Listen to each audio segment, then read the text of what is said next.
अस्सलाम वालेकुम। मैं मोहम्मद इजाज़। आज हम पाकिस्तान अफेयर्स को स्टार्ट करने जा रहे हैं। उसका आज हम पहला लेक्चर देखेंगे। हम इसको तीन सीरीज़ में कंप्लीट करेंगे। सबसे पहले जो हमारी सीरीज़ होगी वो 712 से लेके 1857 तक। देन आज़ादी की जो जद्दोजहद है 1857 से लेके 1947 तक। और देन 1947 से जो 2025 तक आज़ादी के बाद जो पाकिस्तान है हम उसको डिस्कस करेंगे। ठीक है। तो चलें बगैर टाइम को ज़ाया किए हम अपना पहला जो लेक्चर है वो हम स्टार्ट करते हैं। ठीक है। वो है मोहम्मद बिन कासिम और राजा ताहिर। ठीक है। इसको स्टार्ट करने से पहले कुछ बैकग्राउंड पे जो चीज़ें हैं उनको समझना बहुत ज़रूरी है। ठीक है। सबसे पहले उस वक्त जो थी वो बनु उमैया डायनेस्टी थी और उनका जो कैपिटल था वो आपको पता है कि दमिश्क उसका जो कैपिटल था बनु उमैया का। और ये किस तरह स्टार्ट होती है, मोहम्मद बिन कासिम के दौर में कौन से वली अहद होते हैं, कौन से खलीफा होते हैं। ठीक है, वो हमने देखना है और उनका क्या किरदार है सिंध की फतह में, हम ये देखेंगे। ठीक है। बनु उमैया डायनेस्टी की तरफ हम चलते हैं। बनु उमैया डायनेस्टी का जो टेन्योर है 661 से स्टार्ट होता है और 750 तक चलता है। ठीक है, एक ये चीज़। और इसकी बुनियाद कौन रखता है? इसकी बुनियाद हज़रत अमीर माविया वो रखते हैं।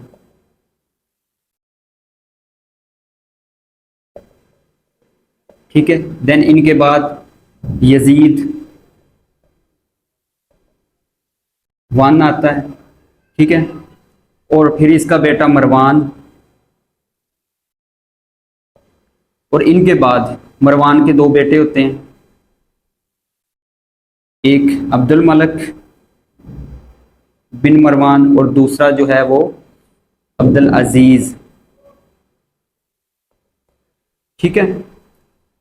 अब्दुल मलक बिन मरवान का जो टेन्योर है वो 685 से 705 के दरमियान आता है। ठीक है। और इसके जो है वो चार बेटे होते हैं। सबसे पहले वलीद बिन अब्दुल मलक,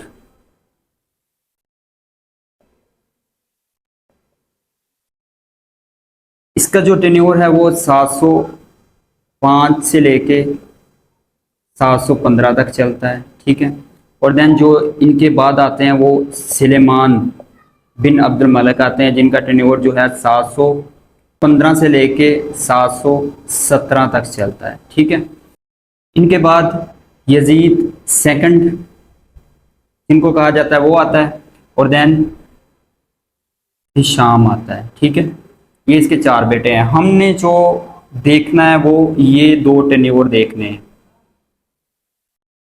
जो कि मोहम्मद बिन कासम के इरा में जो आए हैं वो 705 से 715 तक वलीद बिन अब्दुल मलक, और इसके बाद जो है वो सुलेमान बिन अब्दुल मलक 715 से 717 के दरमियान जो है वो आए हैं। हमें इन चीज़ों से जो है वो सरोकार है, ये चीज़ें डिस्कस की जाएंगी। ठीक है।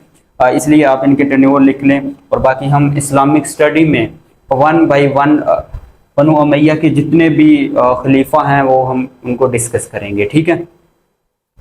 और ये तो उमैया डायनेस्टी थी जो हिंदुस्तान के परे चल रही थी। और जो हिंदुस्तान में उस वक्त क्या मामला थे वो हम देख लेते हैं। सिंध के क्या मामला थे, सिंध में कौन सिंध को रन कर रहा था, कौन चला रहा था, किस तरह के लोग थे, वो हम देख लेते हैं। सिंध में जो है इस वक्त और राय डायनेस्टी चल रही थी। हम वहां से अपना स्टार्ट लेते हैं। ठीक है। ये आपको सिंध का मैप नजर आ रहा है, इधर आप लिख लें राय डायनेस्टी। ठीक है। जो कि 489 से लेके 632 एडी तक जो है वो चलती है। ठीक है। और इसका जो लास्ट किंग होता है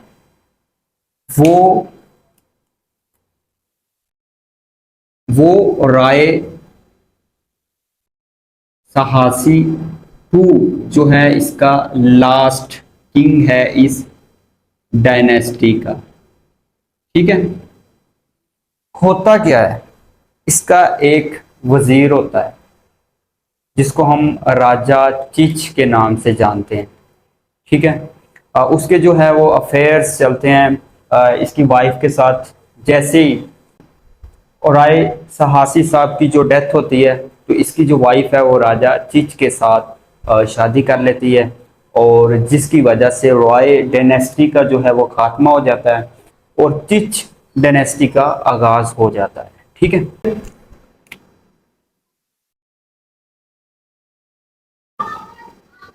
राजा चिच जो कि सर्व करते हैं एज ए किंग 632 से 671 एडी के दरमियान, ठीक है। और इनके दो बेटे और एक बेटी होती है, ठीक है। दो बेटे जो हैं वो हम इधर लिख लेते हैं।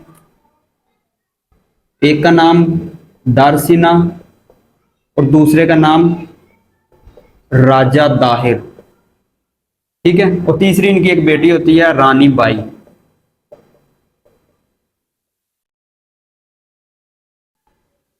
जैसी राजा चिच की डेथ होती है तो इनके भाई राजा चंदर साहब जो हैं वो हुकूमत को संभाल लेते हैं, वो सिंध को संभाल लेते हैं, ठीक है। इनके भाई वो हम इधर लिख लेते हैं अलग से।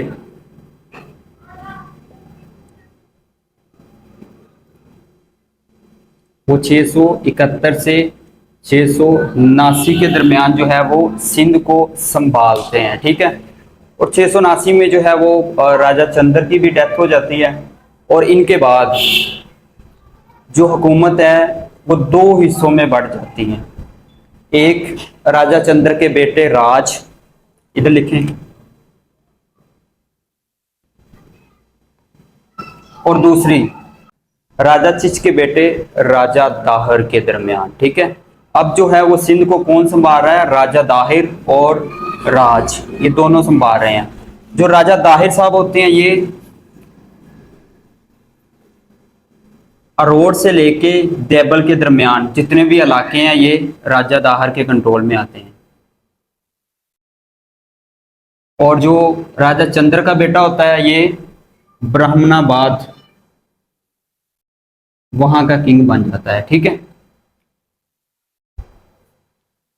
अब टाइम गुजरता है, जो राजा चंद्र के बेटे होते हैं राज, उनकी डेथ हो जाती है, ठीक है। उनकी डेथ होने के बाद अब राजा दाहिर के भाई दरसिना वो किंग बन जाते हैं ब्राह्मणाबाद के, ठीक है। और देन दरसिना की भी डेथ हो जाती है। अब टाइम आता है 697 का, जब दारसीना की भी डेथ हो जाती है और अकेला जो है राजा दाहिर वो पूरे सिंध का किंग बन जाता है, जिसकी डायनेस्टी 697 से लेके 712 के दरमियान चलती है, ठीक है। ये कुछ चीजें समझने वाली थी, ठीक है। और अब 697 से लेके 712 तक जो अकेला जो किंग है सिंध का वो राजा दाहिर है, ठीक है। ये आपने याद रखना है। थोड़ा सा हम राजा दाहिर के बारे में देख लेते हैं, ठीक है। राजा दाहिर की जो वाइफ थी रानी लाडी, ठीक है। और इसका जो बेटा था जय सिंह, और इसका एक फेमस वजीर था जिसके बारे में पेपर में पूछता है, उसका नाम है सीसकर। ये इसका मिनिस्टर था, इसका फेमस वजीर था, इसके बारे में पेपर में पूछा जाता है, ठीक है। अब हम अपनी स्टोरी का आगाज करते हैं। ये आज का श्रीलंका, तब इसको जो अरबी थे वो इसको सीलोन या सर अंदीप के नाम से जो है वो जानते थे श्रीलंका को, ठीक है। और इनके जो हुक्मरान थे श्रीलंका के, उसके अच्छे ताल्लुकात थे बनु अमैया की डायनेस्टी के साथ, ठीक है। और ट्रेड जो है वो होती थी, ठीक है। इसके जो हुक्मरान होते हैं वो कुछ चीज़ें, कुछ सामान या कुछ लोग जो हैं वो बेचते हैं बनु अमैया डायनेस्टी की तरफ, अराक की तरफ, ठीक है।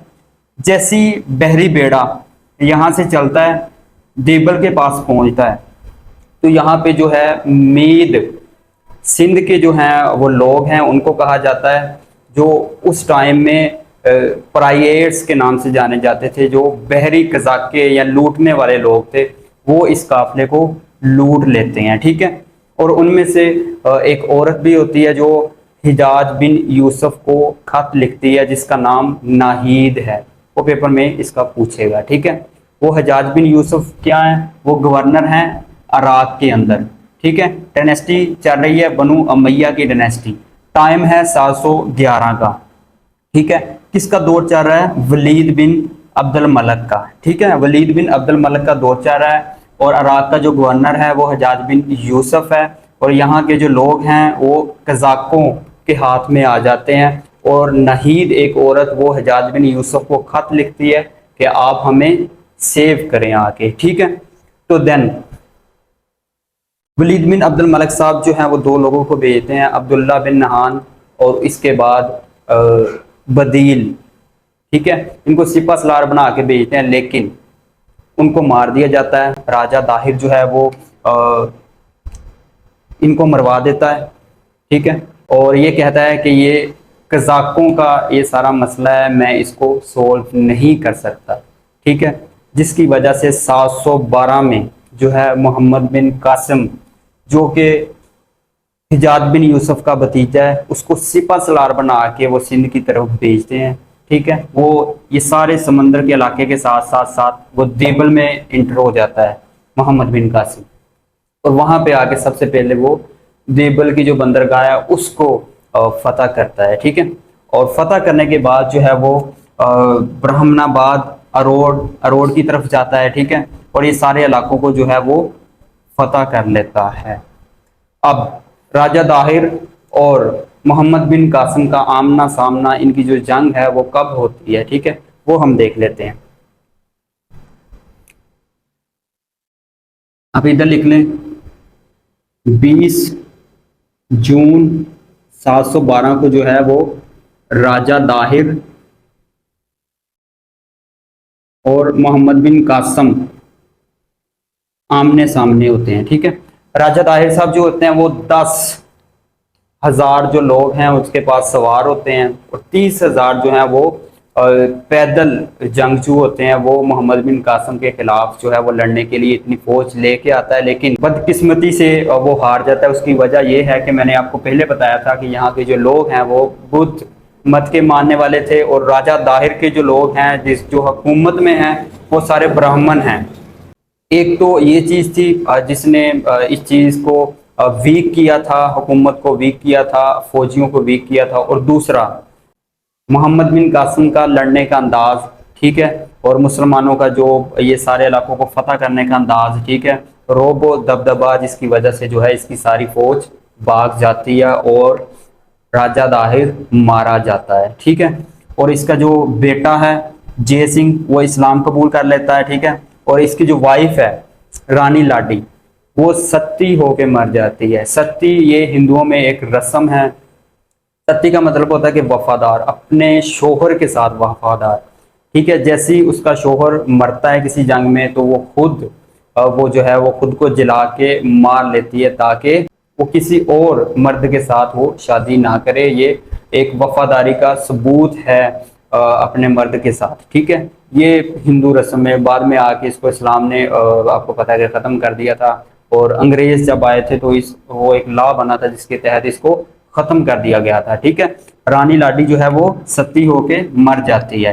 ठीक है, और जय सिंह जो है वो अताअत कबूल कर लेता है, और जो इसका वजीर होता है सीसकर वो भी अताअत कबूल कर लेता है। ठीक है, अब जो है मोहम्मद बिन कासिम सिंध के मोस्टली जो इलाके हैं रोड पे जो है वो कब्जा कर लेते हैं। रोड आपको पता है कि ये वही किला है जो आजकल हैदराबाद में है। ठीक है, ये मोहम्मद बिन कासिम इसका मुहासरा कर लेते हैं, और इसके बाद जो है वो मुल्तान की तरफ बढ़ते हैं, और इसी तरह जो है यहाँ पे इस्लाम का आगाज हो जाता है, और इसी वजह से सिंध को बाबुल इस्लाम कहा जाता है, इस्लाम का दरवाज़ा कहा जाता है। ठीक है, और मोहम्मद बिन कासिम साहब जो मुल्तान में इंटर होते हैं वो 714 को होते हैं। ठीक है, और 714 को मुल्तान को जो है वो फतह कर लेते हैं। ये एक MCQs बनेगा यहाँ से। ठीक है, और इसके बाद जो है आपको पता है कि 705 से 715 के दरमियान वलीद बिन अब्दुल मलिक की जो है वो गवर्नमेंट होती है, और इसके बाद जो है 715 से 717 के दरमियान जो है वो सुलेमान आ जाता है। ठीक है, जब सुलेमान आता है तो मोहम्मद बिन कासिम को वापस बुला लिया जाता है। ठीक है, वापस बुला के इनको जेल में, अराक की जेल में डाल दिया जाता है, और 715 में जो है वो मोहम्मद बिन कासिम जेल के अंदर ही इंतकाल कर जाते हैं। ठीक है, थोड़ा सा मोहम्मद बिन कासिम की हम बायोग्राफी के बारे में देख लेते हैं। पेपर में पूछता है इसके बारे में। सबसे पहले इनका जो टाइटल था वो इमादुद्दीन।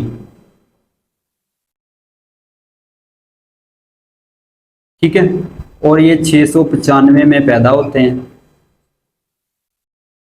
और हिजाज बिन यूसुफ जो हैं वो इनके ससुर भी हैं और इनके चचा भी हैं, ये इनका रिश्ता था। ठीक है, और ये 715 में इनकी डेथ हो जाती है जेल के अंदर अराक में।